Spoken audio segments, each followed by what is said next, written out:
ایک طرف گورنمنٹ کی دیکھیں تو جو فائنینشیل فرنٹ پہ بڑی زبردست خبریں آ رہی ہیں، پرائمری بیلنس کی زبردست خبر ہے. آپ بات کریں جو پیسے باہر سے آ رہے ہیں، 4 بلین کراس کی ہے جو لوگوں نے بھیجے ہیں باہر سے پیسے.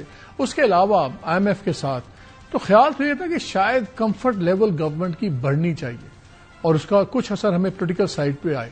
لیکن دوسرے طرف ہم وہی دیکھتے ہیں، وہی ملاقاتوں کی اوپر بینز، وہی عمران خان کے خاندان کو اٹھا کے کبھی چکری کبھی کچھ، آخری اطلاعات تک وہ چکری میں تھے اور کسی ریسٹورینٹ ہوٹل کے باہر رکھا ہوا تھا، باہر نفری موجود تھی، کہا یہ جا رہا ہے کہ چھوڑ دیے جائیں گے، واٹ ایور.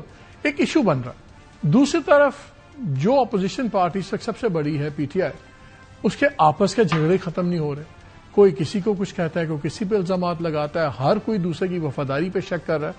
آج علی امین گنڈا پور صاحب لاہور میں تھے، انہوں نے وہاں بھی بڑی دھواں ایک تقریر کی.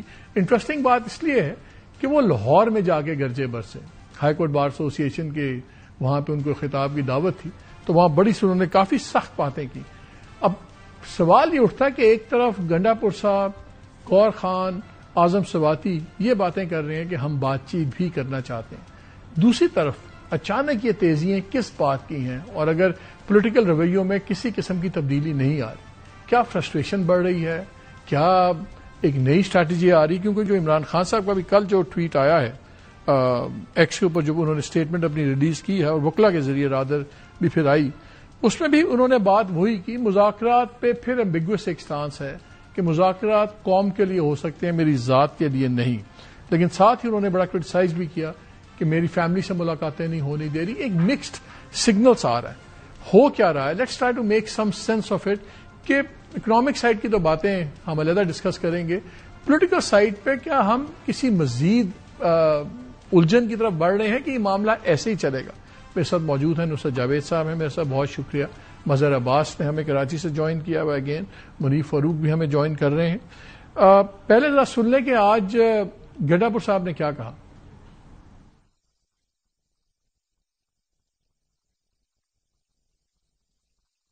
چاہتا ہوں اپنی تحریک انصاف کو کہ کوئی بھی ایسی تنقید مت کرو جس تنقید سے تمہارے مقصد کو، تمہارے لیڈر کو نقصان پہنچے.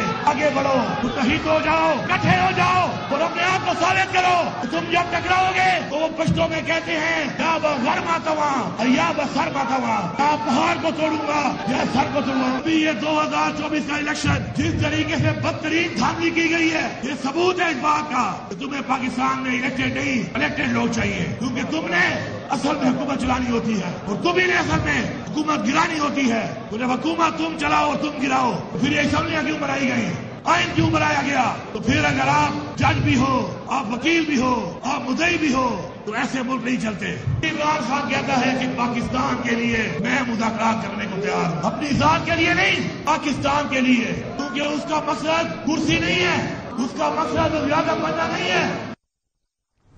اچھا، انٹرسٹنگلی دوسری طرف جب ہم دیکھتے ہیں تو حماد اظہر صاحب نے کل ٹویٹ کیا.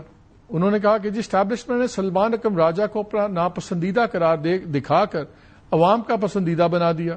ڈٹے رہے راجہ صاحب، پوری جماعت اور قوم آپ کے ساتھ ہے. پھر ایک پروگرام میں گور خان نے کہا کہ نہیں ایسی بات نہیں ہے، اس کو ڈسپیل کریں.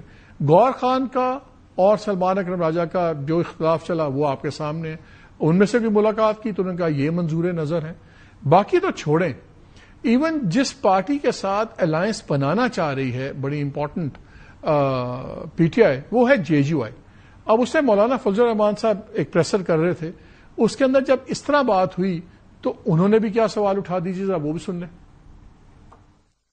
PTI نے پرویز خٹک صاحب کو وزیر اعلیٰ بنایا. آج وہ PTI کا ہے یا اسٹیبلشمنٹ کا ہے؟ PTI نے محمود خان کو وزیر اعلیٰ بنایا. اب بتائیں کہ وہ PTI کا ہے یا اسٹیبلشمنٹ کا ہے؟ PTI نے عثمان بزدار کو وزیر اعلیٰ بنایا. اب بتاؤ کہ وہ PTI کا ہے یا اسٹیبلشمنٹ کا ہے؟ آگے میں نہیں جاتا، قیاس کنج گلستان میں باہر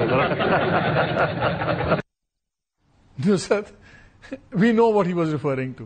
اب انہوں نے گنڈا پور صاحب میں بات آ کے چھوڑ دی.